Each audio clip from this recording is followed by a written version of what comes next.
Hey, everybody. Welcome to the podcast. Today, our interview with Wayne Black. He is back. Everybody who has listened to us Mhm. knows who he is. If you're just tuning in, stay tuned for that. And where have you been? Um, What's that? Where you been? What have you been doing?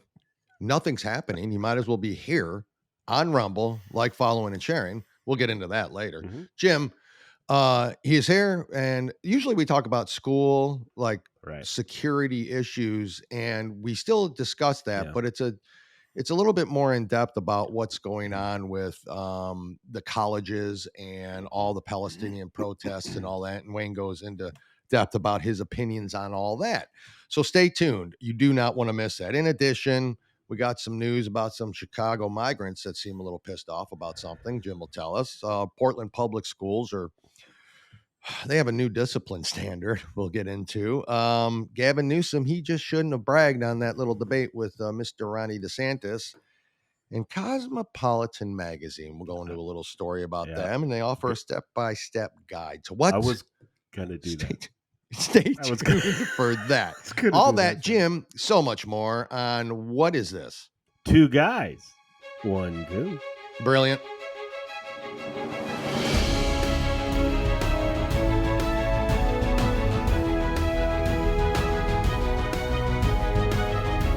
Welcome to the Two Guys, One Coup podcast with Dale and Jim, where the truth matters and progressives' feelings don't.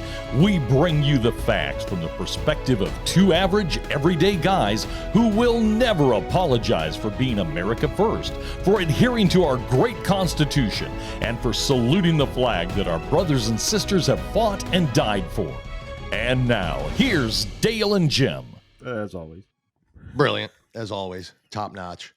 Right on his A game. Folks, this is our only show this week. We apologize, but we will be back with two shows next week. But due to, things happening in life, this is our only show. Yeah. So thank you for tuning in when you can. Please remember to like, follow, and share on Rumble. Mhm. If you can do that, that would be, I'd say, pretty simple and the least we can ask of our viewers, right? Mhm. Just like, follow, and share. It seems simple, Yeah. right? I think so. Some of you aren't doing it out there, and we know who you are. And you're We know who you You're are. gonna get Cole. Santa. We've already sent him an email. So We know who you are. We will find you, and we will kill you. well, wait a minute. Wait a second. It's a great movie. Yeah, I know, but we're not gonna do that. Oh my God, Jim! You think really I would let you try to kill someone? Oh well, we already reviewed that with Steve Tarani. That ain't happening, man. Yeah. Soon though, you're gonna be a jujitsu. If I tried to mug a 90-year-old woman, it'd be a man gets shit kicked out of him. A 90-year-old woman. Or what we thought was a man. We don't know. He took out a hasn't been knife and cut his confirmed own fingers off. I don't understand. Yeah. We'll have to But ask I the just don't Democratic get it. coroner if that was a man or woman. We don't know. Well, that's how they'll oops. determine it. You know what? I should Mhm. never have done that. I should, man. that was my fault. Non-binary, Yeah. gender fluid, Oh. part human, part furry, gets attacked by a 90-year-old woman. Oh my God! Yeah, throw that furry in there. There you go. Oh, look at you. You're all fuzzy. You're so cute, Jim, we got a lot going on In my day, today. you would have been locked up, but you're cute. Would have been. We were going to talk about the college football playoffs for those Yeah. who care that listen, Mhm. and those who don't. You're welcome, because we talked about it for about an hour before we started recording. So Jim and I got our frustrations out on the college football playoff scenario. And in honor and respect for one of our first guests we've ever had on here, I know her, January Littlejohn. I get her frustration. I do too. I completely understand. I do too. But yeah, 13-0. I know They should never have they had- don't pass the smell test as far as one of the top 4 best, but they did everything they should have to meet the requirement First of all, to Dale, be in the college football playoff. typical NCAA intelligence here. Well, there you have How many it. power schools are power conferences? Well, are there? Power 5 schools. How many playoff spots are available? 4. 4 people. You knew this was going to happen. That seems like liberal math to me. So that's all I'm saying. Oh, and then my favorite one was, previous years we didn't have a whole lot of controversy. We didn't.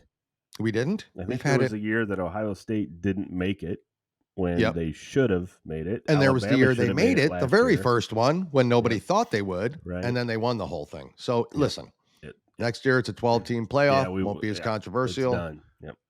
Which I like that for a reason, because then you can afford a loss, maybe even 2 at times, depending on your schedule. You get better non-conference games, right? You get better non-conference games. How awesome would it be for an Alabama and Ohio State home and home? That's happening. I think it's just in 2027 or something like that. See, like how the schedule's huge would out. that be? But because you have the 12-team, you can afford that loss at the beginning. You can. Maybe even 2.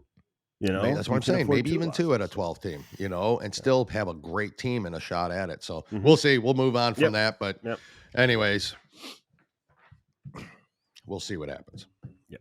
I don't think they got it right. My team will never be in the top 12, so I don't worry. Indiana might be in the top 12. You never know. Yeah. They got a new coach. I know. And did you hear what he said at halftime? He said Ohio State sucks, Michigan sucks, Purdue sucks, but so does Ohio State. Well, he said Michigan. Purdue sucks first.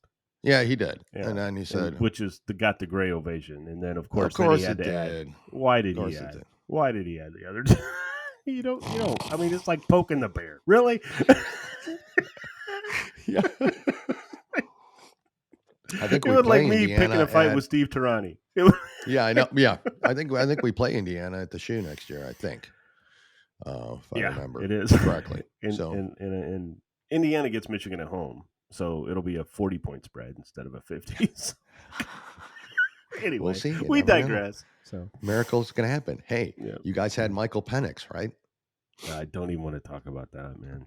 And now he's truth be told, guys, when he left Indiana, he should have left Indiana. Okay, he should have, for him and for Indiana. It was just a bad situation, and obviously got healthy really quick.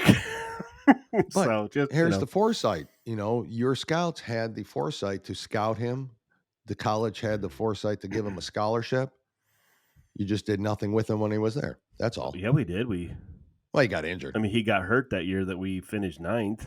I mean, if he wouldn't have got hurt, who knows how what we could have done. That's true. That's true. Yeah. But he got hurt, and then he got hurt the next year. And moving on, nobody cares. Yeah, nobody cares. Nobody cares about Indiana football. Trust me.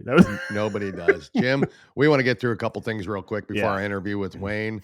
How do I want to start? I'm just going to start right off with Portland schools.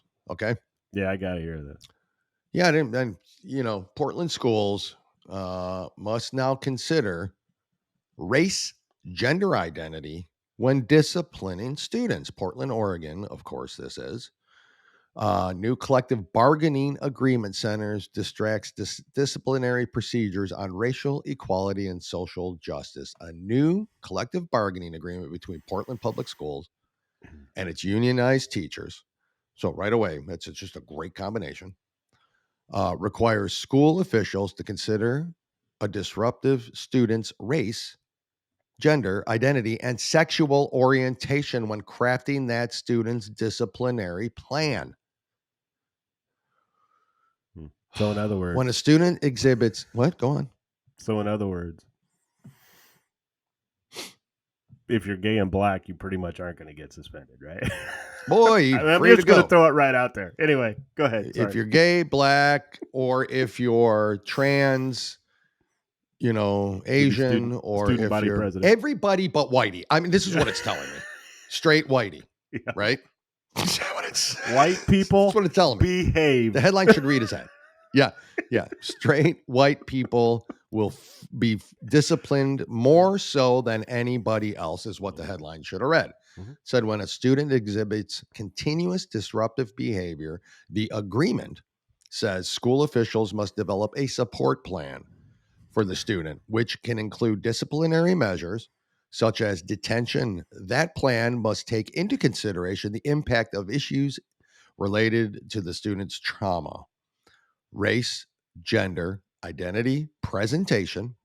That's identity / presentation. Really?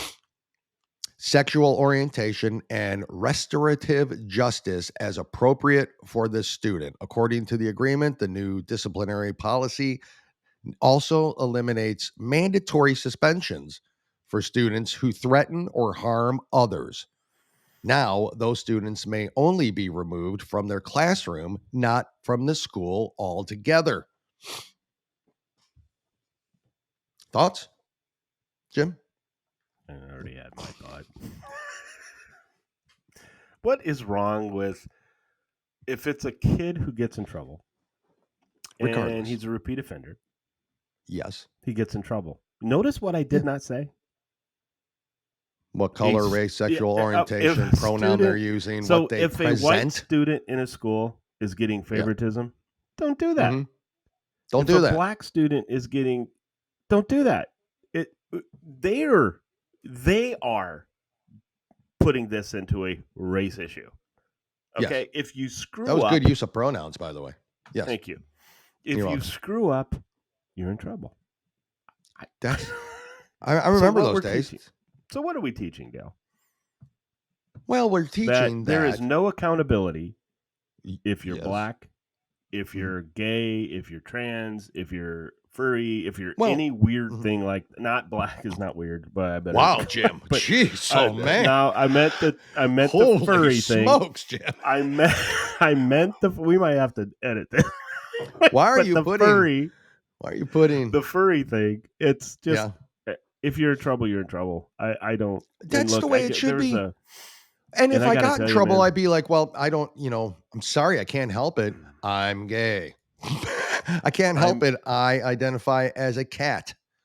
I mean, we had a situation. That's also what it opens the door for. Nobody's going to be who they are just because they don't want to get in trouble. I'm not going to go into a lot of detail because I can't, but there's a situation that happened in a local, in a school district in the tri-state area of Ohio, Michigan, and Indiana. And this is a child that misses a god-awful amount of school. Oh, and the teacher the teacher's in trouble for I don't want to go into detail, but it's the whole point of the matter is this child misses almost 50% of the school year, or at least 40%. And the teacher got in trouble? Yeah, there was other things that happened, but see, this is another example. Did the parents get in trouble? Can you tell me that much, since you're being so secretive? Nope. And so this is an example, folks. It's not Moms for Liberty that are causing teachers to quit school. It's not. Yeah. It is these idiotic parents, and it's the school administrators that are allowing these parents to be idiotic. And this is a perfect example, Dale, of how these children are not going to be held accountable for their actions. Exactly. They're not. You and I both know that, right? Yep, exactly. So what are we creating again? Yep, I know. A lawless society is what we're creating, where you don't have to be held accountable and there's no self-responsibility. It's exactly there's going to come a time in Portland, in Chicago, in all these major cities, there's going to come a time that the crime rate is going to double and skyrocket. It'll happen. For sure. Trust me. It's going to happen. Oh, wait. Because they're allowing it. I mean, they're encouraging it. Is happening. Oh. This is what happens, folks. Jim, anyway. Do you have a subscription to Cosmopolitan, right? You've been a long time subscriber to Cosmo. It's a very popular magazine for young women. So they isn't it? Don't they say that they kind of, I guess, model their sums for teenage girls, right? Is that? Yeah, I'd say they do. So yeah, from what I understand, I identify as a teenage girl sometimes. So you what? You I identify as a teenage girl sometimes. Well, you're not in trouble then. Good for you. Shared with readers how they could have a ritualized abortion service via an abortion facility named after Supreme Court Justice Samuel Alito's mother. I go on. Cosmopolitan explained on its Instagram page on November 16th about the process of having a satanic-themed abortion. If specifically addressed, a ceremonial service provided at the Samuel Alito's Mom's Satanic Abortion Clinic, named as an insult to Supreme Court Justice Samuel Alito. Yeah. An incredible human being, by the way. So this is just unbelievable. What it's like to have a satanic abortion for Jessica, and then in parentheses, a fake name to keep the woman anonymous, a 37-year-old mother of 3 who received abortion medication via Samuel Alito's Mom's Satanic Clinic. The experience was just very supportive, Cosmopolitan wrote in an Instagram post. While she's not a Satanist, Jessica decided to incorporate a few ceremonial elements into her solo abortion experience. Why not, she thought. The overall message just clicked with her. The post shared a series of slides elaborating on the steps of how to have a ritualized abortion ceremony as prescribed by the Satanic Temple. This includes steps such as staring at one's reflection before taking an abortion pill and saying one's body is inviolable, subject to one's will alone. The ritual is later concluded by claiming, by my body, my blood, by my will, it is done.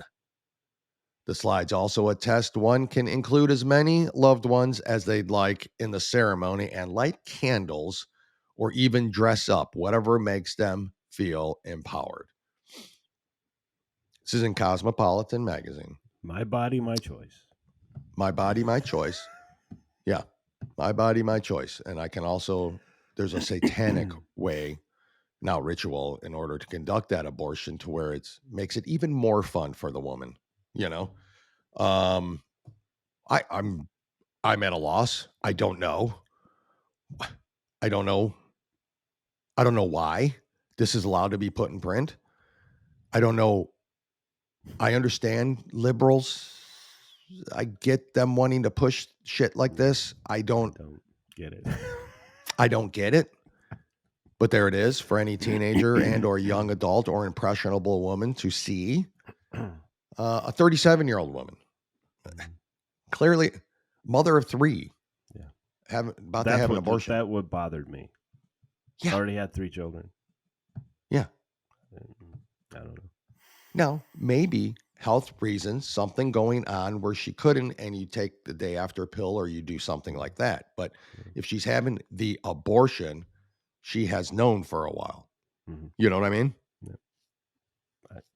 I don't know. At least that's what I think. I'm not a medical doctor, but and I'm also not a Satanist, so I just don't get it. Jim, I don't want to go any further about it. This is just the shit we're dealing with and we have to put up with on a day-to-day basis. This is what we're combating out there. Unless it's COVID vaccines. Mm-hmm. Yeah, and then you get fired, and then you get removed. I like when they come back at me though and say, "Oh, so you're pro-life when it comes, and you think that a woman shouldn't get an abortion if they don't want to," which I've never said that. I just said I don't think it should be a form of birth control. Is all I've ever said. Yeah, or should we pay for it? Yes. Then they turn around and say that, "Oh, now all of a sudden you don't want to be told what to do with your body," and I said, "Well, not getting a COVID vaccine has nothing to do with a body that I'm growing inside me, whereas abortion kills a growing child." Yeah. So there is a difference, right? People, they can't see it. Yeah. They think it's the same. They won't see it because it doesn't meet their narrative. But anyway. It doesn't. Anyways, that's what I wanted to talk about real quick at the beginning. Jim, you got a couple things you want to throw out here? Okay. Folks, I know the liberals don't get this. I get it. They're idiots, and there's no. Honestly, I don't think there's any hope for most of them. So what happens when you give free stuff to a bunch of people? Well, first of all, they continuously expect free stuff, and then when new people come in and get the free stuff, what happens? And you don't. Oh, no. That's my free stuff. Yeah. So if I throw in people who broke the law. To get into this country. So anyway, as I go on this, Chicago immigrants are begging President Biden to extend work permits to longtime residents as more migrants flood the border. In September, the Biden administration announced deportation protections and work permits to hundreds of thousands of Venezuelans who are currently entering the country. This followed multiple cities such as Chicago and New York who are struggling to handle the influx of migrants. While some celebrated the decision, some migrants who have spent decades in the country are hoping the generosity will continue. Mm-hmm. Again, I'm speechless. So please don't forget us. We need job permits too, 52-year-old Juana Arrigan told Chicago Tribune. got to scroll down just a She's minute. she's undocumented, right? Oh, yeah. She's here illegally. But at least 20,000 migrants have poured into Chicago since August 2022, with growing concerns over housing them during the winter. As for undocumented immigrants who have previously lived in the city, they are calling for equal treatment. Of course. DACA recipient. Yeah, that's where we get here, folks. It's all the DACAs. The DACA recipient, Arendira Rendon, insisted, "We deserve a job permit. It is only fair." Well, it is. I mean, I see his point. It's a he, right? I mean, the name Arendira. resonate. I think Arendira, Dira, I think is feminine. I'm not sure. Do not quote me on that. So I'm assuming this is a female. Oh. Again, it's been a lot of years since I took basic Spanish. Yes. Yeah. Hey. Hola. That's about all I know. Male, female, uno. Uno. Yeah, male, female, it doesn't matter. Yeah. That person is absolutely, I understand their point. They are deserving of it. They came here illegally first. They get the stuff, Jim. That's like that. Only fair. Yeah. They were here illegally first. I will say this from the fact that we have Americans who don't want to work. Okay, please work if you're here. But here's the thing. Okay, these individuals were already granted DACA. They were. Okay, so they should get these work permits extended to them. These new people, no. I know. No. I know. Okay. We've got to do something, folks, because if you look at what we have in this country, the number one thing that is bringing this country down, the number one thing that we have got to put our source in and make sure we have this is abortion. And that's just kidding. I'm sorry for that was a joke, obviously. But it's the economy, right? Well, the border has a lot to do with the economy. It sure does. The border is a huge issue in this country, and it revolves around a lot of things, right? I mean, the border is causing major issues throughout this country. Yeah. And we leave this go. Did you see now? I think that's going to, the whole abortion thing, I think they're switching the narrative. Did you see what the new fight is? Uh-oh. The new fight now is that if President Trump is elected, he will take away all your health care. They've even wheeled out of the closet from the depths of hell. Nancy Pelosi has arrived again to talk about how Obamacare works and how Trump will take it away. That's their new campaign. That's what they're pushing now, is that you will have no health care if Trump's in office, and says so by the crypt keeper, Nancy Pelosi, which again, the liberals can spout whatever they want to. Well, I know. They don't have to prove it. They don't have to, because the media is going to repeat it and repeat it and repeat it. And these idiots, mindless. I'm sorry, the liberal idiots are going to, oh my God, he's going to, oh shit, they're going to, oh shit, we're not going to have any health care. When a family member told me, well, if President Trump becomes elected, he's going to send all the black people back to Africa. Yeah, that didn't happen, did it? Well, yeah, I don't first remember. of all, it can't. I'm just, I'm a guy on limb. It can't be done. It can't be done. And yeah, I just don't think it can be done. Yeah, it was like whatever that sitcom was. It said, "How good was your lawyer?" I don't know. It was really good. I had my ex-wife deported. Oh, it was Last Man Standing. Deported, yeah, and she was an American citizen. Anyway, that's what. But folks, again, we go back to here. We are. We have people who broke the law, who were given amnesty with DACA, are now upset because other people are getting free stuff and they're not getting their free stuff. Yeah, I get it. I don't know what I have no more answers. So when I sit here and say I personally, I am very, very close to saying this country is lost. You are. This is another example where I'm saying I'm not saying we're not close. Is lost. I'm saying it can be saved, but we're not.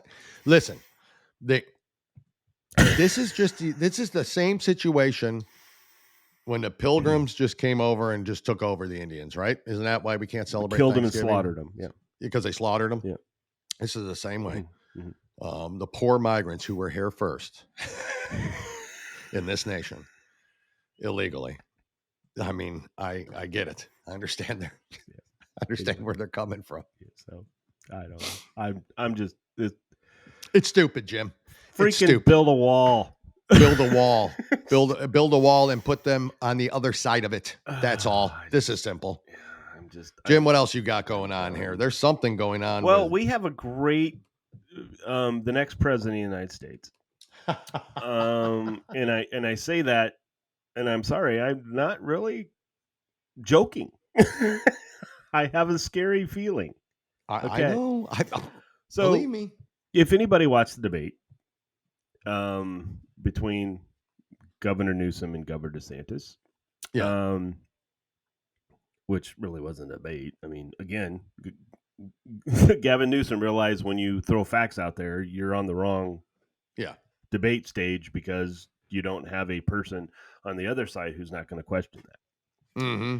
Well, anyway, so California faces a severe financial challenge, with the Legislative Analyst Office, LAO, forecasting a $26 billion shortfall in the state's 2022-2023 budget. Folks, that 2023 is almost over, by the way.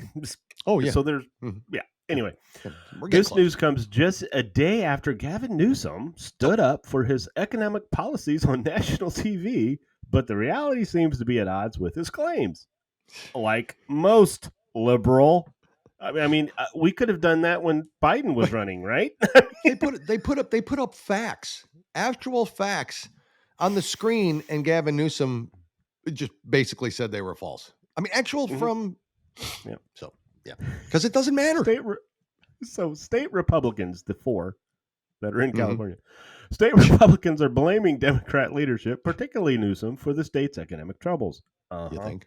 Mm-hmm. Yeah.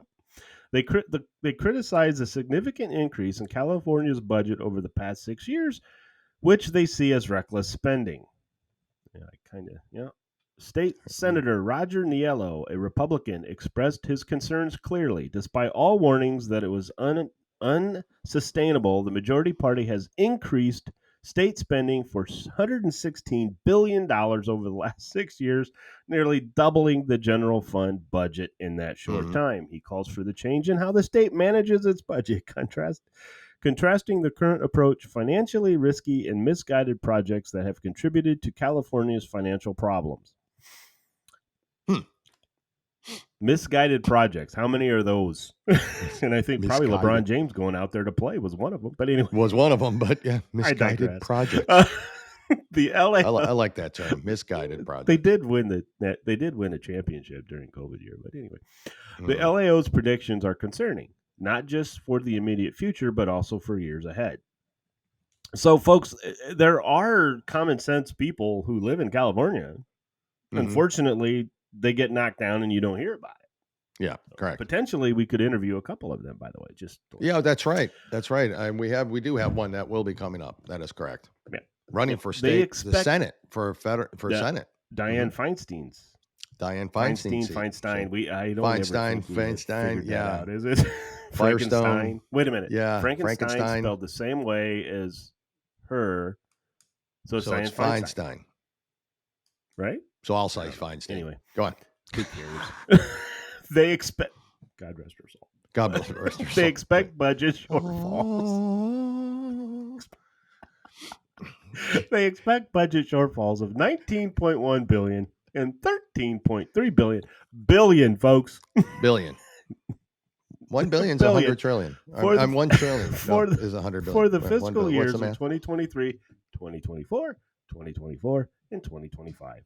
1 billion. This adds up to an alarming $58 billion deficit over 3 years. Furthermore, they warn that the figure could climb as high as $103.4 billion, which it will, in a worst-case scenario, which put California in a very precarious financial position and likely force major cuts to important government services. Coming to a nation near you. Oh, that's right. Yes. Folks, I'm telling you, it's either him or Michelle Obama. Is going to be running for our president. And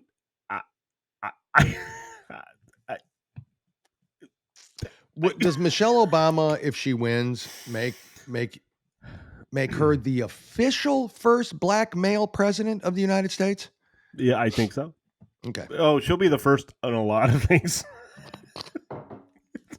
black male president of the United States. Go on. Mm-hmm. Yep.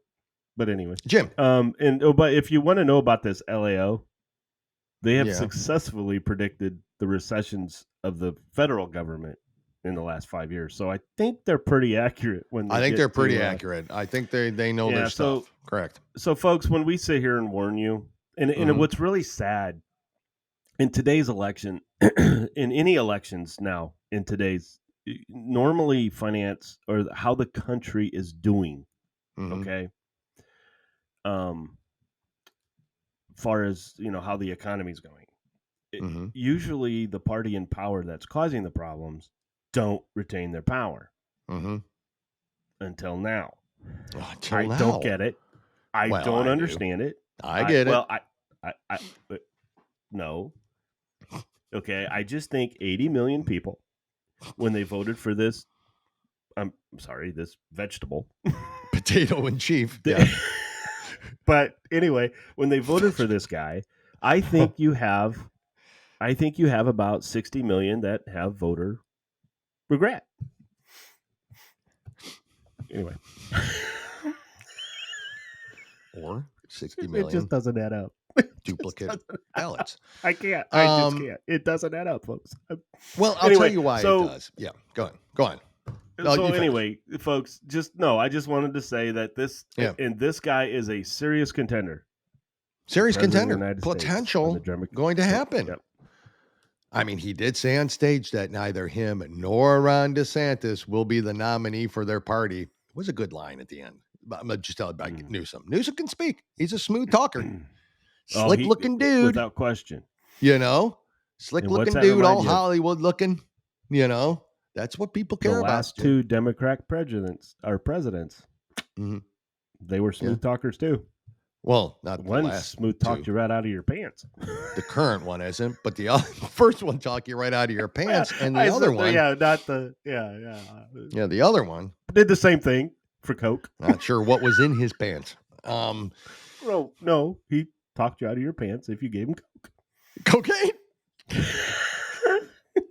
Watch Finesse D'Souza's movie. That's all you got. Watch it or listen to Tucker Carlson's interview with the guy who actually went through it. Jim, you know why this is not a problem? You know who James Carville is? I wasn't going to bring this up. I'm just going to read the headline. Yes, I saw that. The Democrat strategist. You see that he looks like, I mean, what, he died 12 years ago? Just somebody forgot to tell him, hey, you're dead. You need to stop breathing. In a beauty contest, the Crypt Keeper would probably win. I think so too. But anyways, he's a Democrat strategist. He said his name's James Carville, claims that Speaker Mike Johnson and the Supreme Court are greater threats than Al-Qaeda. I mean, they're just allowed to say anything they want. And nobody questions it. I mean, to be honest with you, if I had fought in the service and was fighting against folks like Al-Qaeda, and these people come out and say that the Speaker of the House, who's a great man, by the way, and the Supreme Court are greater threats than Al-Qaeda. Now, he may, and what he probably means is that between the Supreme Court being conservative, still never know with those folks, and Mike Johnson, who is very, very conservative and a very big Trump supporter, that their powers together could create more harm to the Democrats' plan than Al-Qaeda. Of course, I could see that, right? Obviously. This all started. But to say shit like that, It all started because the Supreme Court said the states should decide on abortion, not the federal government. That's it. That is all they did. Yep. And Bill Maher, attacked Mike Johnson as a Christian nationalist. So? When is being a Christian a bad thing? Attacked him for being a Christian nationalist, but not saying that Al-Qaeda, just might be a bigger threat to people than... But see, that's the sad thing about it is, again, these idiots, these minions that follow these people, they don't fact check. Idiots. That's why we will always be known as racists.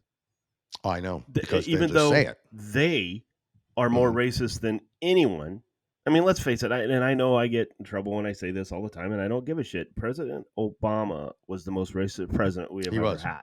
It's just correct. nobody would call him out on it. Well, Yeah. nobody that paid attention. Nobody, you know, nobody on the mainstream would. And it's just anyway. It's a bunch of bull crap. Jim, you want to get on with this interview with Yes, our good please. friend Wayne Black? Let's do him some service and give him his time. Well, I'll tell you what, he just has a lot to say and a lot to offer and a lot of knowledge and a lot of experience in security issues. And he just knows what he's talking about. I mean, the guy is just knows what he's talking about. So we're going to bring you that. Please listen, pay attention to what he's got to say. Jim and I will be back to close out the show when it's done. Hey folks, Wayne Black is here. He joins us again. We've asked Wayne to come on the podcast to discuss some of the going-ons around the world here, and especially in this country at universities and schools, based on the conflict in Israel and the attacks that happened on October 7th. Everybody knows Wayne, I think, at this point, but Wayne, I'm going to let you kind of introduce yourself again for those just tuning in. Tell us a little bit about yourself and specifically the book, School Insecurities. You can talk about that some, and we'll get into the topic of the what we think is basically Jewish hate going on across this country. So, Wayne, thank you again. Appreciate it. Floor is yours. Always happy to be here with you guys. So basically, my background, as you know, is law enforcement. With Miami-Dade PD, I worked with Janet Reno's Organized Crime Division. And then after the events of 9/11, I had the honor to protect Secretary of Defense Rumsfeld for the 10 years prior to his death and traveled around the world with him. So happy to be here. I wrote this book, School Insecurity, because I thought, generally speaking, schools are insecure. I've traveled around the country and still doing assessments at schools, private schools and public schools. And it's all over the map from on a 1 to 10, 10 being the best, from 2 to 8 or 9 or 10, depending on the jurisdiction and unfortunately, depending on the politics. So I wrote this book really for parents and grandparents and educators, and my assessment checklist is in the book. And we're lucky today that it's number 1 on Amazon, and so awesome. It's 150 pages that parents can use as a guide. They can take it to a school board meeting and stand up and say, "Are you doing this? Are you doing this?" Anyway, happy to be here and talk about that. Congratulations on that. Yeah, for sure. I'm alarmed by, guys, as you are, by what's happening in the country. In lieu of these things. This is like the Holocaust denial all over again. So just statistically speaking, 1,200 Israelis murdered, 8,500 injured, 237 hostages taken, 170 some now released, and 11,000 rocket launches. 11,000, well, that was yesterday. We had a couple today from Gaza and various proxies into Israel. So I'm just really concerned about that. And then when you see what's happening at college campuses and even some high schools, this whole denial, you see postings from students that say, well, none of this happened. And you saw what happened in Chicago, and in Oakland, California, the Oakland City Council voted again, even though they have no horsepower, they voted against Israel. People showing up, going to the microphone with Yasser Arafat towels around their head, talking about how none of this, it's a denial. It's like the Holocaust denial. So that, I worry about that because, and we've seen the parades, these out of control parades and demonstrations and violence in the streets at big cities. I'm worried about that activating radicals. People believe it, and they think that for some reason Israel has invaded Gaza, and Israel has kept Gaza from having a two-state solution. But the reality is as late as 1948, the Brits had a two-state solution. Israel agreed, and Gaza and the Arabs voted against it and denied it. So Yeah. what their goal is, if anybody that's honest, is to really do away with Israel from the river to the sea. That's what that means. Yeah. Correct. Ilhan Omar and some of the people in Congress have been, Rashida Tlaib have been saying that. Rashida Tlaib, yeah. They're calling for the annihilation of Israel. That's not going to go away. That's what Mhm. they've wanted. So, but what troubles me is the potential for violence at schools with all this radical activity going on, Correct. and that's really the minority of people. But those of us who know the history, we're sort of sitting back. I mean, we're not. Mhm. We're behind the PR curve. I think nobody's really correcting it. I mean, on some stations there are, but I think I sent you something from a New Jersey school Yeah. where they were talking about what really happened over there. It didn't happen the way that Israel said it Mhm. did. And the Yep. Correct. source was Al Jazeera, Yep. not the New York Mhm. Times, not the Post, not anybody that's credible, but Al Mhm. Jazeera. And they're Yeah. saying that Israel didn't lose all those people. Hmm. And they're saying, and they're in the same respect, they're saying that the death toll of Palestinians is this exorbitant number that is just, and those sources are coming directly from Iran and Hamas, and the mainstream media, a majority of it here, are complicit with Mhm. telling those stories from Yeah, them instead of what is the truth out there. The headlines, I mean, this is in less than 2 months what has gone on here since October 7th. And the headlines are this: Brown University president omits references to Jewish students in speech after pro-Palestine activists heckle her. You have Jewish college students say they're scared to go to class. Professor calls on Cornell to make campus safer for Jewish students. They're celebrating a massacre of innocent civilians. Jewish college students denounce anti-Israel protests. It goes on and on. I mean, there's the headlines are insane, and in the same respect, you've got stories like this: college professor offers extra credit for rally resisting Israel occupation. Um, Pro-Palestine students plan National Day of Resistance, call for mass mobilization. What? Listen, I think we all have this perception of liberal college students. Okay, in a way, I mean, they all, whatever the liberal agenda is, they're just on board with it. One, because they're not mature enough to understand what's really happening, and two, I think they've been brainwashed since the time they've entered school, not just college, but all the way up the chain, from liberal teachers, liberal cities, liberal leaders, to believe that they truly believe this stuff. How do you combat that if you can't get the message out, because then in turn the mainstream media is presenting, the opposite? Well, How do you combat this? you fight the indoctrination. That's what it really is. And then Yeah. look at these big schools that take millions and millions of dollars from Qatar and from China. Yep. So they have, like Harvard has this incredible endowment anyway.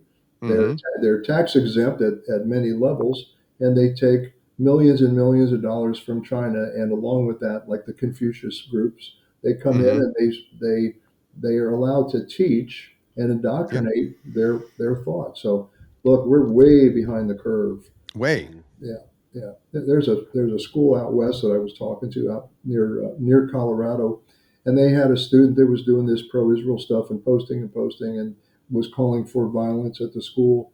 And so what the school did was they, instead of reporting it to the Joint Terrorism Task Force, they called their lawyer. And so their lawyer said, "Well, I don't know if this is a threat. I don't know what we should do." So even that, we don't God. get that right. Okay. No. Threat to the school is a law enforcement issue. It's not a legal issue. Should we expel them or not expel them? We should make those reports right away. Mm-hmm. And we're not doing that. We're appeasing this stuff and hoping that it's going to go away. Now, Mm-hmm. if it was the Ku Klux Klan or a bunch of so-called white supremacist or Proud Boys or whatever it is, it would be a riot and an Correct. insurrection, and Katie bar the door. People would be getting indicted. Yep. But, no doubt. Yeah, I'm really concerned. We talked about this before. This is going to crank up another terror attack or some other terror attacks in this country. Yesterday, remember, a couple guys got out in Israel and did the shooting at the bus stop. Hamas claimed that one. Yeah, yeah. We actually interviewed recently, and we believe it was a mistake when she came when she agreed to come on our show. But she's a professor at, I believe it's New York University, but she's a college professor. And Dale and I were, to say we were stunned a little bit hearing some discussions, because she actually went in, Wayne, and she told us when we were talking about the base underneath the hospital. And she told us that was debunked. That is not true. That did not happen. Mm-hmm. And so we're kind of confused, and we're like, who debunked it? Yep. And she couldn't answer it. Well, then she says UN will come in. The UN will come in, and they'll go through, and then they'll say this and they'll say that. And she said that she talked to a doctor who's been working at that hospital for Dale, 7 to 10 years, something like that. Yeah, somewhere around. And he's never seen anything like that. And Dale and I were like, they're not going to have a door connecting the hospital straight down into it's going to be from somewhere else. But then she also went in and she talked about the deaths and the hostages, like that city, the very first city that was hit by these terrorist devils is what we have to call them, where they decapitated, killed. And she said that didn't happen. Wayne, we're combating that. I mean, that's what we're combating. And this is a teacher a professor in a university teaching children and telling her students, not even children, they're adults, telling her students that all of this stuff was debunked. So what do you think they're going to believe? Yeah. It's so disturbing to see this, is that you've got this on this side and this on that side. And I'm flabbergasted. Yeah, I'm too. Do they think that somebody hired Steven Spielberg to do a science fiction movie and make this stuff up? No, we've all seen video. I've seen the video. I saw the actual video of some of this stuff. It was just horrific. And there was an Arab lady on TV last night. I forget her name. She traveled over there and she verified. She's a professor at one of the schools. She says, "Look, I'm Arab, and I verified that these things happened. I saw the bodies. I saw the decapitations of the children. I saw the kids. And they put a baby in a microwave, for God's sakes." Yes. Yep. Oh, that was another one, a story that she said was debunked. Yeah, that's what. This is the mentality, Jim's right, that we're dealing with out here. And you've equated it to Holocaust deniers, which is exactly what it is. I don't understand, and I guess maybe because I'm not on that side of the fence in any way, shape, or form, how the attacks that happened, how even students or anybody who's watching it, these are adult college-aged children we're talking about in a lot of this. How they could watch those videos and see the attacks and see, terrorists coming into a music festival on hang gliders and just slaughtering, and you're seeing women being thrown in the back of vehicles with their pelvic regions just bleeding, how they could see that and then be like, well, it was deserved. They've kept the Palestinians locked up. They've kept, to my knowledge, there's never been a country called Palestine. Okay. And it's not the Israelis that are over there terrorizing the Middle East. I don't understand how anybody can see that and what the mentality is. And of course, I'm not asking you, Wayne, to explain their mentality, because it's hard to, because we can't fathom them sympathizing with terrorists. Well, if you look at it, just baffles me every day as these stories come out and out and out. How do you? You've got. Look, Dale, you got to keep on it. Palestinian was the slave name that the Romans gave to the Jews. Yeah. That's how that all started. But remember what Dwight Eisenhower said during the Holocaust. He ordered a bunch of pictures taken because he said people will deny this later unless you have pictures. So Foresight, here for we sure. are again. We've got video, real time video taken by Hamas with the victims' cameras and then posting it on the internet. We got real time video of this, and people still want to deny that it happened. And some of it is they don't understand history, and the rest is that I think that they're just supporters of Hamas, which is really reconstituting ISIS. That's really what it is, and so that's why I think we're in so much trouble. And then we're releasing money at the same time. We're doing a good job. This administration, pretty good job with helping Israel. Of course, we want to ride the fence so he can get reelected. But at the same time, we're releasing funds to Iran, and we've removed the Trump sanctions on Iran, and we're shipping in supplies and humanitarian aid to Hamas during this ceasefire so they can reconstitute.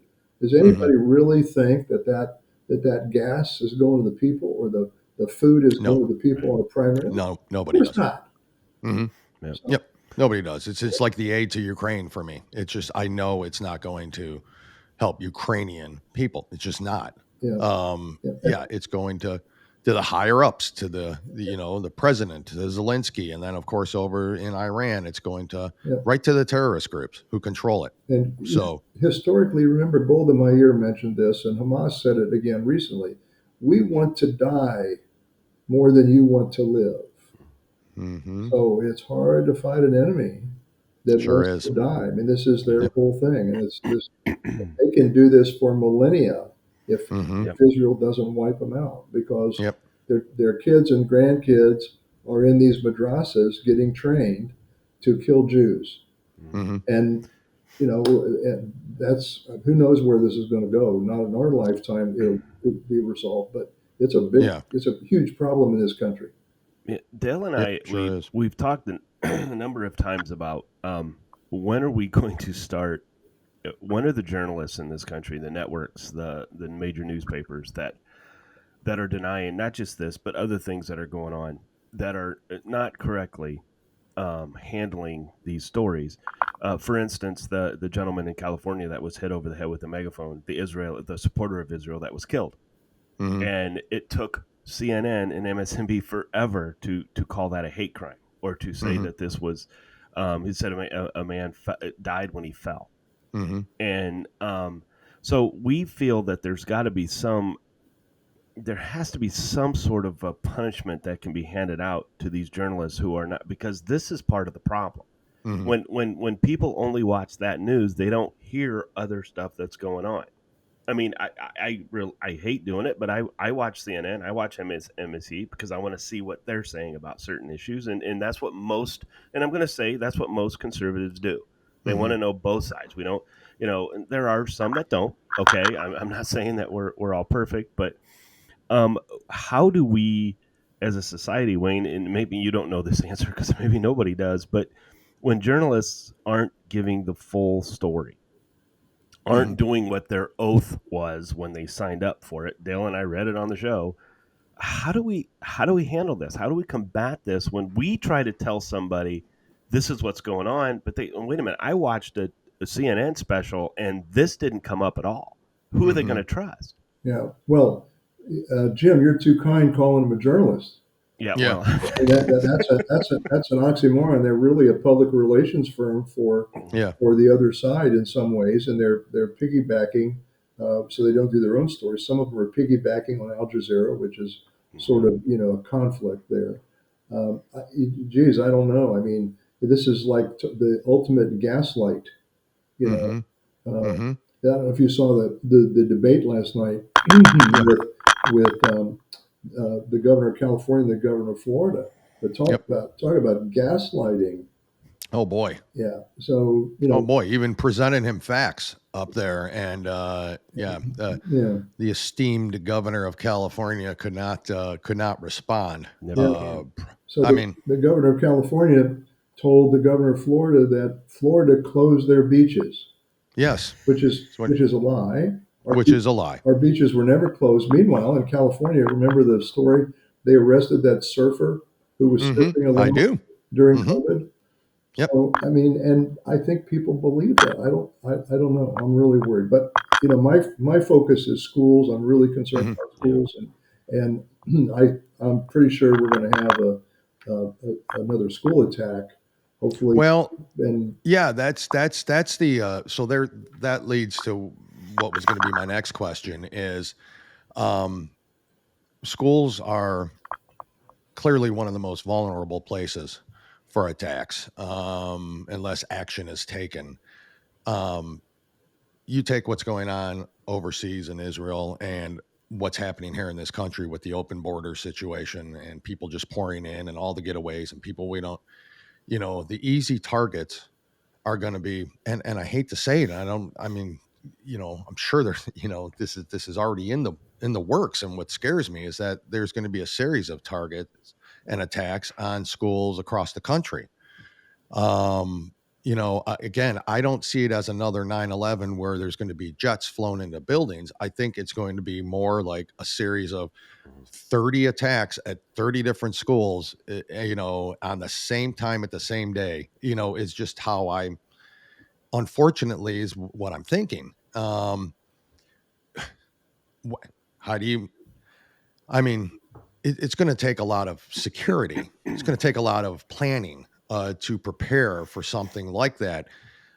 Are are schools doing it? Are when they use your step-by-step guide to protect the school, is that going to that certainly would deter some, I would think, if not most, um, terrorists or therefore shooters. We can go either way in going after that particular school. Um, it seems like to me now more than ever do we need your guidance and your step-by-step guide to protect these schools at this point. Uh, to me, you blow up 30 schools and that's the end of it. I yeah, mean, you're talking parents are never going to send their kids to Yep. school again. There's going to be yeah, at home learning if at all possible, even if that ever happens. And of course, we'll dumb down a generation that's already half dumb to me to yeah, begin yeah, with, yeah, yeah. No, you're right. You're right, Dale. That would take us to our knees Yeah. as a country if somebody hurts our kids. So the answer to your question is, some schools listen and some don't. It's like that saying, you can take a horse to water, but Yeah. you can't make them drink. Now, some will do it, and some will say, that's not going to happen here. So the Hmm. bad guys, and I don't care if it's just a crazy guy with a pistol or a terrorist, they look for soft targets. Yeah. Yep. And they always do, and this is mentioned in Steve Tarani's book a couple of times. I know you had him on here. They Yep. always do pre-attack surveillance, Hmm. and so they're going to test security. They're going to do probes. Here in South Florida at Hebrew schools, we've had probes for years. Hmm. People try to test it. I want to be converted to Judaism. I just got here from Saudi Arabia, et cetera, et cetera. They only visit the school once if the rabbi is crazy enough to let them in. Yeah. But Hmm. fake pizza deliveries, trying to get over the fences, things like that. So Wow. we're used to that, and so they're going to move to a soft target, a school where you can just Hmm. drive in and not be confronted. A Hmm. school that doesn't have an SRO, a school that doesn't have a marked police car out there in the mornings watching for traffic. So Yep. look what happened in Tennessee. Remember, the trans shooter went to two other Hmm. locations first Yep. that had Yep. higher Yep. security, and then Yep. picked that school that had no security. Yep. And of Yep. course, the cops did a great job, but that's after a few people unfortunately passed away. Right. Correct. And Correct. we call it, obviously it's complacency. I mean, it's when something happens, it's on the forefront. We talk about it, and so Yeah. it's good. It's good to talk about. We want it, and then Wayne, I'm sure you experience this more than any of us. Is that then this discussion goes away? It's like, okay, we're back to, we're back to this, back to that. Um, we want to keep this discussion going. Dale and I mean, we're not, 10 million viewers don't, they don't listen to us, but we try to put out, let's not be complacent. Let's not get one-sided here, because we have too many people that are I'm only going to care about abortion, or I'm only going to care about. No, we got major issues out here, and our children are most vulnerable, and we can't let this happen. So with your experience, Wayne, obviously you have more experience than anybody in this, and you're phenomenal at it. What would your message be to school systems, to teachers, to parents, to grandparents, to anybody? Let's not get complacent. What can we still do? How do we keep the school system focused on safety as the number one issue for these kids? So part of it is what Steve Tarani talks about, normalcy bias, right? Our psychic doesn't allow us to even go there. We've had a failure of imagination. We didn't imagine Pearl Harbor. We didn't imagine 9/11, Columbine, Parkland, Sandy Hook, the USS Cole. We don't imagine that. So if we can't imagine that, we can't plan for it. But what I say, if it's predictable, it's preventable. So we can predict this stuff. We feel it in our gut.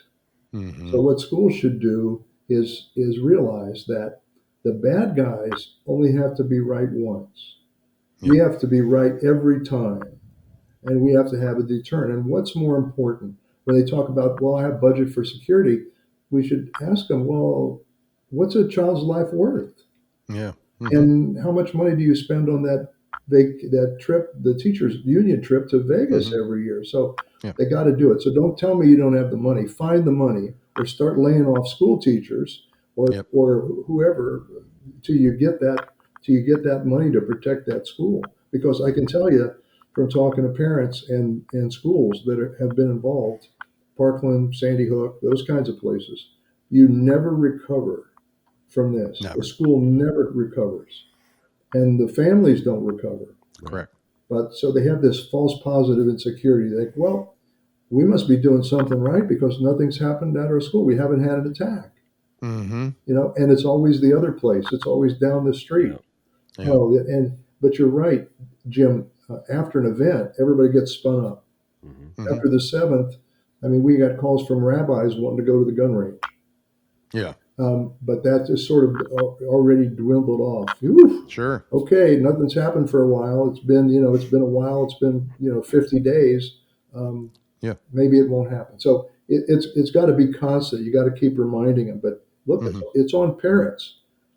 Parents, it's your child. If your school's not safe, I would take your child out of school and homeschool them. We've only got that one child or two children. I mean, you can't take this risk.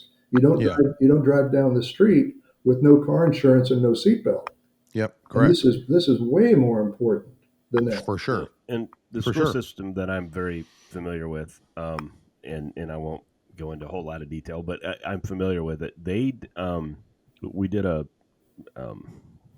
I can never remember what that term is, but it went to the voters to vote for to add security to the schools, and I'm very a levy proud to or say, something, right? Yeah, a levy. I was very proud to say that it was voted in, because the school system that I'm discussing is very much into doing this, putting in the equipment that is needed to help and assist and all that. But again, there are school systems that are still, even though they're doing that, Wayne, you've created something in me is to identify when I hear teachers or principals or administrators going to these sites for training. Why do you have to go here? Is there a reason why you have to go here? Is there anything close, closer? But you've created a monster in that, because I see a lot of it firsthand, and I just get so frustrated with it. I do. And, but it's, I was going to ask, it's one of those that you add, but there are some positive things going. It's just not enough, I don't think. And I don't think any of it. So to me, it's when I look at all of our congressmen with their protective detail, and not saying they shouldn't. That's not my point. And you see security at banks, to protect our money.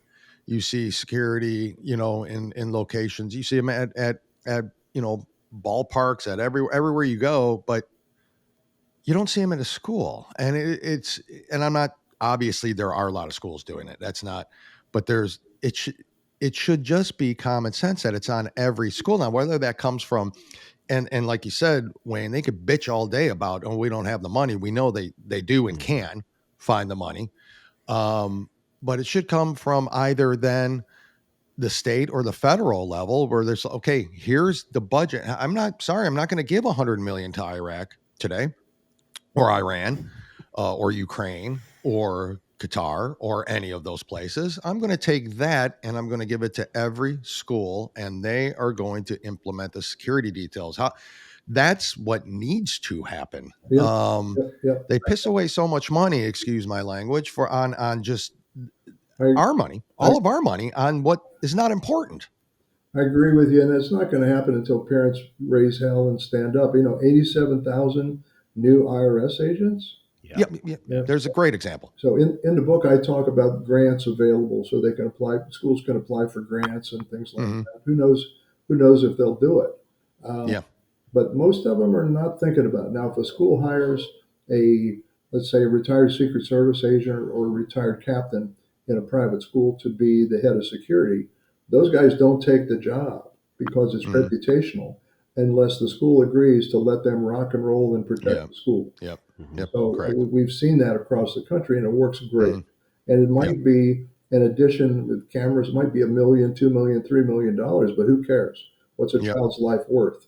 And so those are the schools, and some of those schools market security, right? We've got people traveling around the country to move their kids into a school where it can be good. Famous hockey players and things like that, without mentioning names, are moving into districts for private schools where they know their kids will be safe.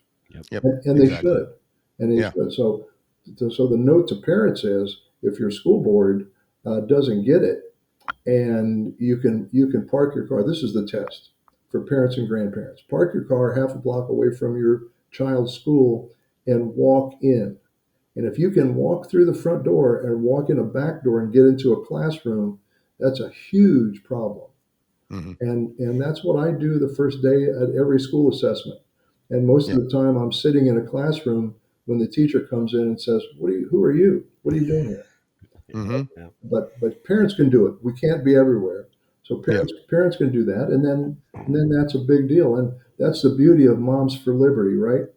They're on the job, man. They are. Books and things like that. They don't let it go. So that kind of grassroots movement needs to take place on the security side.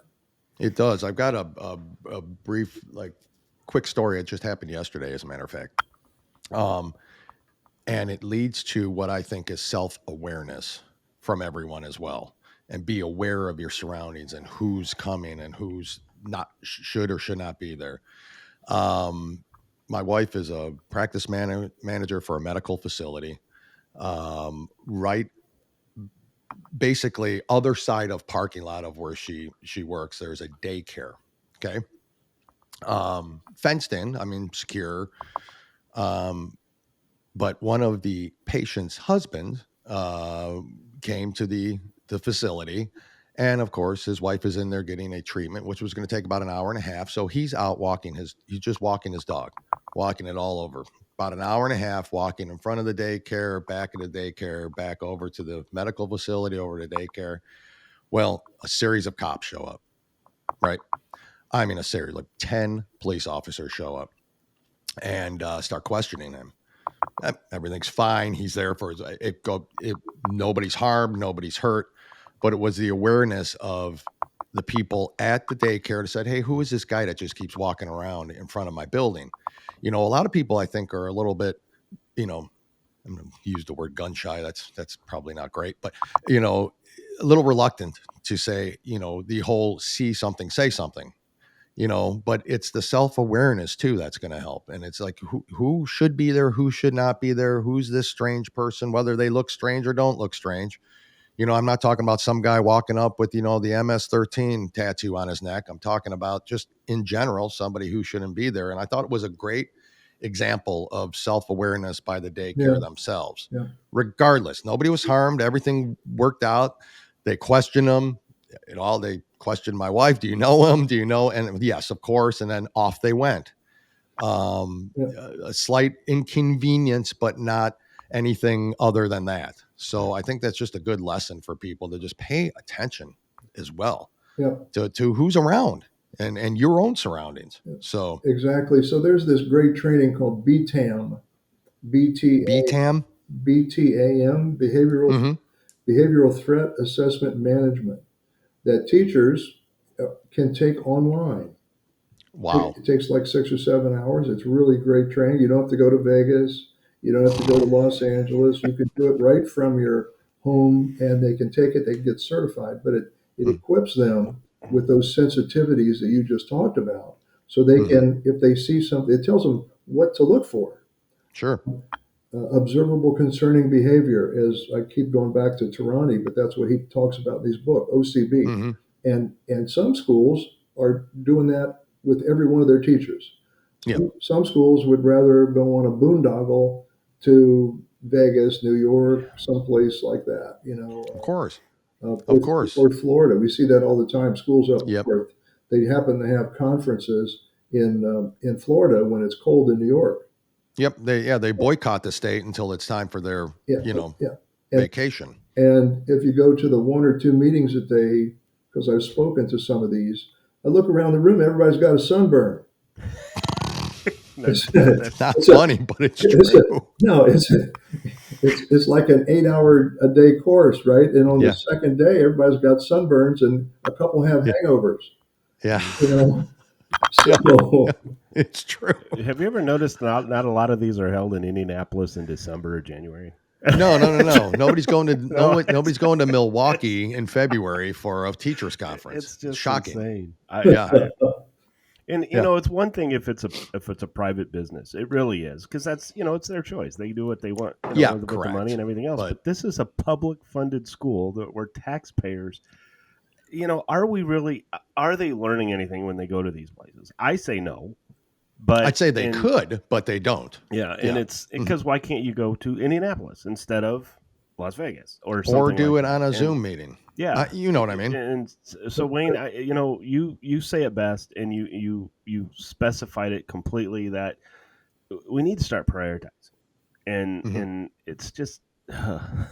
Yeah, no, I got you. So to give you an idea, what happens is they have these week-long trainings and so-called seminars or over the weekend. They travel, and it's about a bunch of different things.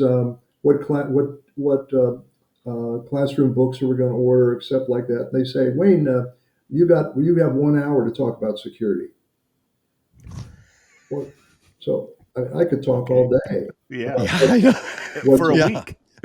What to look for, but they say, your PowerPoint's got 20 slides. You need to shrink that down to 10 because you've got a hard stop before the lunch hour. Yeah. So I'm lucky if I get before the lunch hour, because if it's after lunch, forget it. They're in a food coma and nobody shows up. Right. Yeah. Have you, Wayne? I know this is kind of personal, but have you tried dressing in drag? I mean, they seem to let them talk for a while. I don't know. I never thought about that, but that's a great idea. Okay, so if you hear about me in drag, two things are going to happen. One, my credibility goes down the tubes, and two, I'm going to be in divorce court. And I want to talk to Steve Tarani after he sees this too. I've never thought about him in drag, but unfortunately now we are. Well, the schools sometimes they have their. Well, it's true. You think about it, but it's a good point in a way, doing a, jest, but look, the drag queens seriously get more time. They do than the security guys do. But there's something to think about. The kids don't need the drag queens. The drag queens need the kids. Yeah, that's right. Exactly. Yep. That's 100% true. So 100% true. Show me a school that's doing that, and I'll show you a problem with security because they're not focused. Yeah. You got that right. You got Wayne. What is up next for you? This interview will be on our Tuesday show. So that week, what's going on with you? What are you doing? Where are you going next? How can people reach you? Okay. Tell us everything. Okay, they can reach me at wayneblack.com. It's just my name.com, and my email and cell phone and everything is on there. Tarani and I have that contract in Hillsborough County to train police officers. We're there all next week and over in Tampa. Nice. And then I'm doing some town halls around the country talking about school security. So it's for me, it's remember that old Wire Paladin movie, Have Gun Will Travel? Well, yes, for correct. me, it's have talk will travel. So if someone wants to get me in there, I'm happy to do it. We can't do it ourselves. The three of us and everybody else, we have to create disciples. We have to convince parents to stand up, and grandparents stand up and do something, say something. 100% true. Yeah. Do you find yourself busier now than before the book came out? I mean, I hope. I good. Yeah, I am a little bit. Our firearms training increased. The personal one-on-one, two-on-one increased after October 7th from maybe 1 day a week to now 4 days a week. Wow! In the mornings, but yeah, we're busy, and it always happens. You know, after Uvalde, we were super busy for a while, and then people forgot about it, and then it just fell off. But yeah, it's a shame. You'd be surprised at the schools. One of the things I recommend is have law enforcement come in after hours and train at your school. Run the dogs, bring the SWAT team in to look at the school so they learn the school. You'd be surprised at the people that don't even know who their district commander or their police chief is. Yeah, crazy, isn't it? Yeah. So absolutely crazy. Wow. Yeah. So I tell the principal, look, you're the chief of the school. You should not be talking to sergeant, lieutenant, major, captain. You should go right to the police chief, invite him out to the school and say, look, we need your help. Yeah. Put it on him because it's part political at the time. The chief, it is. Correct. The chief doesn't want anything to happen on his watch. Yeah. So call him and put it on him. Send him a letter. Dear Chief, we'd like, increased attention at our school in view of what's happening in the world, and have that liaison. Have the cops come eat at the school cafeteria for free. Yeah, exactly. Excellent idea. So you got what happens next? You got a bunch of marked patrol cars parked at your school, making you look like a hard target. And it cost you like $3 for their lunch. Exactly. You're right. Good points. Yeah, that's exactly right. Yeah. See, that's why you're who you are, and we just do this. That's right. That's why you're hanging out with Tarani, and we're just sitting behind these things. The good thing about you guys is you have the voice. You literally have the microphones to get it out there, and that's what it's going to take. You guys are force multipliers. Well, we hope so. We hope so, and we're trying to do our part, and we're trying to get everybody to pay attention to this kind of stuff because it's so important, and not pay so much attention to the distractions that they want us to pay attention to. So, Wayne, it's always a pleasure. It's great speaking with you. We appreciate and honestly cherish the work you do, and we're honored to know you. And so many folks that you've introduced us to. We want to thank you personally while you're here for that. It's been an honor to know them as well. And I'm telling you, if folks need to pay attention to this and go to Wayne Black's website, throw that book in front of your school boards, in front of your principals, to your parents, whoever you can, because it will save lives, because it's going to happen again. Unfortunately, it's inevitable, and it will happen again. To what scale, we don't know, but we know it will. Yep. So get out there and get that done, these folks. Individuals please. you put us in touch with, Wayne, speak very highly of you. Sure do. And rightfully so. You speak highly of them. And I Dale and I say this all the time, but we are sincere when we say this to you and everyone, really. But we're better people knowing you. Yeah. And just keep the fight. We'll do whatever we can to help. And we just admire everything you do, and we thank you for the work that you put in. The feeling is mutual, guys. It's an honor to be on with you. And thank you. and I think that the three of us can make a difference. I think so too. I think so too. Wayne, good luck. Say hi to Mr. Tarani for us. We appreciate it. And we'll talk to you very soon. Thank you. I'm sure of it. And remind him that he has to show Jim training with a knife. Yeah. He'll know what I'm talking about. Yeah, you should. So Wednesday night we have a get together over there close to MacDill in Tampa at a local wings place with Danny O'Shea. Oh my gosh! A couple people who were at Benghazi that I need to introduce you to, and oh wow, some other rock stars. So that's always a good visit. Yeah. It is. Well, awesome. Tampa's only about 6.5 hours away. What time is that? Wednesday. I got a movie. Hey, I got a movie premiere I go to tonight, so it's kind of because of people we met on the show. So it's nice. Exactly. It's cool. So we'd be more than honored, and we appreciate it. We've always said we got to get Wayne on the payroll. Of course, then Jim and I have to be on a payroll too. So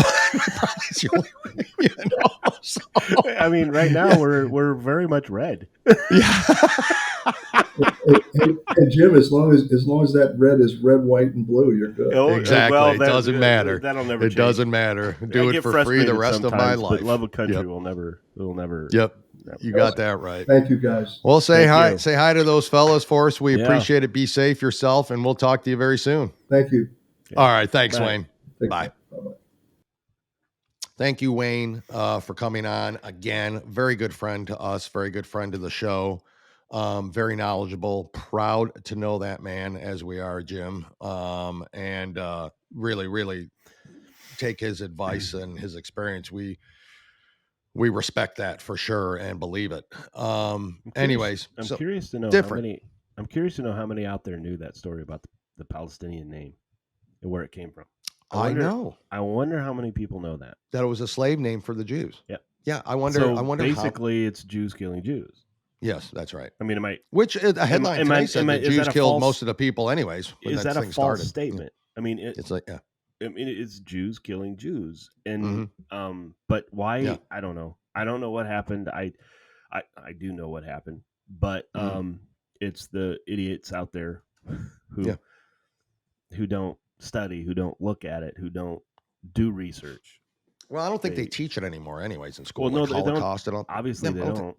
I don't think they do in most schools. I can't say that because I'm not really in school, but I'm pretty sure that's part of history that they're just moving away from, right? Yeah, we could ask our favorite professor, Christine.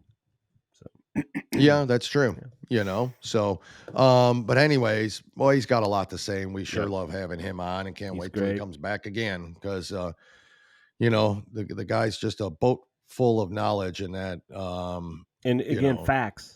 I know this screws up liberals. I know that scares liberals. I get that, but and you can't question his facts. All you can do is berate him, which is what people do too. Which is what they do. Which is what they do. That's all you can do. Call them names, berate them. You're right, but you cannot question his facts because you can't. You just can't question the facts. It's the truth, and it's out there. Jim, again, anything else to add to the show? Huh? Did you just quote the X-Files? Oh, I might have. God, it's the truth is out there. Wow, I didn't even realize I quoted the X-Files, which was a great show, by the way. Anyway, I never really watched it. I'm not really into the whole alien thing. Like I just wasn't. So I heard it was a great show. I watched some episodes, but I was never a big fan of it. That's just me. Crazy towards the end, like most shows do. But it was like most shows probably do, right? Yeah, I thought it was good. So yeah, okay. Well, so I quoted it knowingly, but subconsciously, but not consciously. I quoted the X-Files, so there you have it. It's out there somewhere. Huh? The truth is out there. I heard it, Jim. You're not going to get you're not going to get it watching CNN, MSNBC. You are not going to get it. Yeah, truth is out there. You just got to dig for it nowadays. Jim, again, only show this week. Thank you, everyone, for your understanding on that. We will be back a week from today. So you're seeing it here, and it's on Tuesday, a week from today, with another episode. Jim, do you have anything you want to say before we leave for the week? Have a good weekend, maybe to some people. To all the listeners. It's coming up. Fans of the show, have a great weekend. Okay. And if Thank you, you're Jim, for ever, because to this day and age, I can understand how people would be depressed and feeling down. Remember, put George Strait on; it'll cheer you up, because he'll leave you with a smile. His songs are all sad for the most part. Oh no, Amarillo by morning, back from San Antonio. All my exes live in Texas. That is not a depressing song. Oh, Jesus, he can't even go to Texas anymore. That's all he sees is. So live in Tennessee. Crazy which is women. Why he lives in Tennessee. You know where he lives, you creeper, stalker. Got some oceanfront property. So. It will be too with all that climate change. change. See the sea. Yeah, that's true. Yeah, Jim, I'm bored with you and what's his name? Clint Black. What's it? Really? I don't know who you're talking about. George Strait. That's like the guy. That's a 50 your number heroes. one Hall and Oates. That gay couple's breaking up. That really bothers me. Hall and Oates is breaking up. Look at that. They broke up technically. Your favorite power couple. I know. I'm mad. I am so mad. You are, aren't you? Yeah. Probably the most disturbing cover ever in the history is H2O. Look it up. Oh, look it up. Very disturbing. It's the cover that got you really involved in them, Jim. Hall and Oates, I think. No, I was a big Hall and Oates fan early on, but it just made me more so. See, I'm sorry. Creepy cover. Creepy cover. It was very creepy. I'm sorry. I love the guys. They're great. Creepy cover. I'd like to know what happened, though, that caused a restraining order. I don't understand. Oates wanted to sell his rights to the songs, and Mr. Hall said, no way. Yeah. They belong to me. And Oates is like, I want them. And Hall's like, no, I want them. And into the divorce court they go. So that's basically what it's about. They did write Maneater. Jim, you know. Anyways, you know that you know what they were to each other. I don't. You know deep down what they were. It doesn't matter. I don't care. They put out great music. Not saying that, but there was like a great music. Yeah. That was a false front. Oh, no. Fantastic music. Sorry, you're right. It was false. It was fantastic music. They were great. Oh, come on. Yep. Jim, we'll have this debate later. I got to go. Anyways, have a good weekend. We will see you next Tuesday. The Hall and Oates debate will continue. We'll see how that goes. Jim's watching it closely as probably their biggest fan. One thing to keep in mind. Your Kiss will never be on my list. That's, those songs are terrible, Jim. They're just cringy, terrible. That was a good painful. Like deep down in the groin, painful songs. Exactly. There's not a good one. Oh, there are a bunch of them. No. There's a bunch that became hits because there was a lot of fellers like you who just were attracted to them, and it's just how they became popular. Okay. Again, not right or wrong. I'm just saying their popularity was for a reason. Anyway, I bet you there's a lot more of our fans that like Hall & Oates than don't. Jim? Except Larry, don't ask him. He'll make As fun they of me. say in the Flintstones, have a gay old time. We will see you next week. Bye. Bye. You've been listening to the Two Guys, One Coup podcast with Dale and Jim. Remember, you can watch on YouTube and Rumble and listen on Spotify, Apple Podcasts, Stitcher, or anywhere you listen to podcasts. And if you like what you hear, go ahead and give us a 5-star review. We really appreciate it, and it helps others find us when searching for podcasts. Don't forget to follow us on Facebook and TikTok. Just search for Two Guys, One Coup. That's the number 2, guys, and the number 1, Coup, C-O-U-P. Thanks again for listening to the Two Guys, One Coup podcast, and God bless the United States of America.